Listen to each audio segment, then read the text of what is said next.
Когда-то задумал один царь построить большой город. Для этого повелел он собрать всех каменщиков и плотников, что жили в его стране.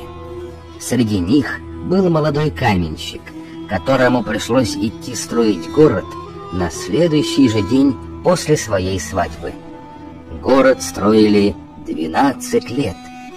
И вот, когда закончились все работы, мастеров стали отпускать домой, награждая их перед этим за долгий труд. Каждому строителю предлагали на выбор либо деньги, либо 3 мудрых совета. Но ни один мастер не пожелал вместо денег получить мудрые советы. Но вот дошел черед до того каменщика, которого увели на работы сразу после свадьбы.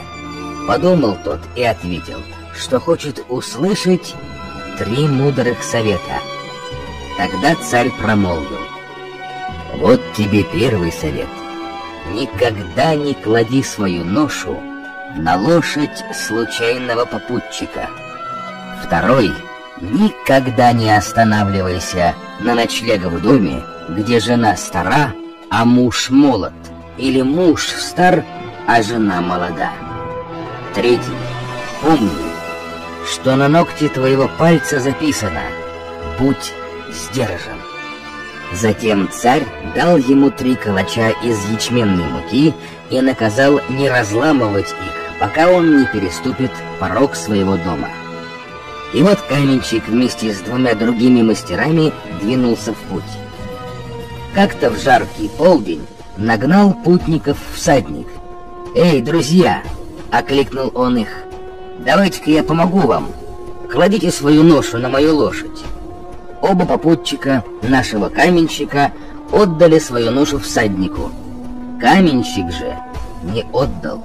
Ехал всадник потихоньку, ехал, и вдруг пустил коня вскачь и ускакал, унося с собой одежду и деньги обоих мастеров. Тут каменщик подумал: вот и пригодилась мне первая заповедь. У моих попутчиков все пропало, у меня же все цело. Настал вечер, и путники остановились в одном ауле. Увидев, что хозяйка дома, где было решено переночевать, молодая, а муж ее стар, наш каменщик встал и ушел спать в другой дом. Молодая жена дождалась, когда все заснули, зарезала своего мужа и стала кричать, что гости убили его. Сбежались разъяренные сельчане и убили обоих мастеров.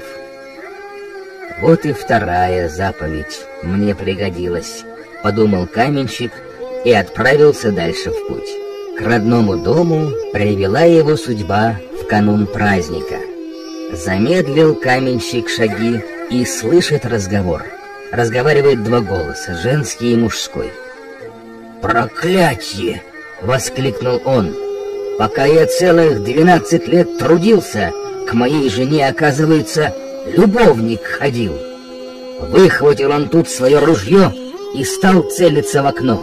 В этот миг взгляд его упал на ноготь пальца, лежавший на курке, и он вспомнил о сдержанности. Тогда он заставил себя снова прислушаться и услышал опять те же голоса. «Мама, когда вернется наш отец?» — спрашивал молодой голос. «Скоро, сынок, скоро.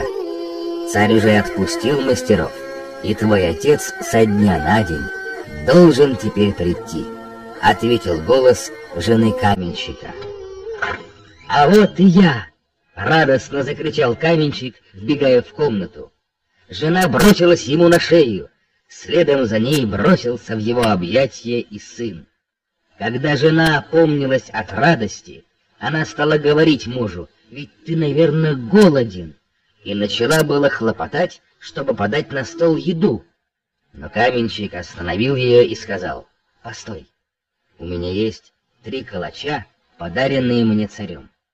Разломили они калач, и высыпалось оттуда 500 золотых. Столько же они нашли во 2-м калаче и в 3-м.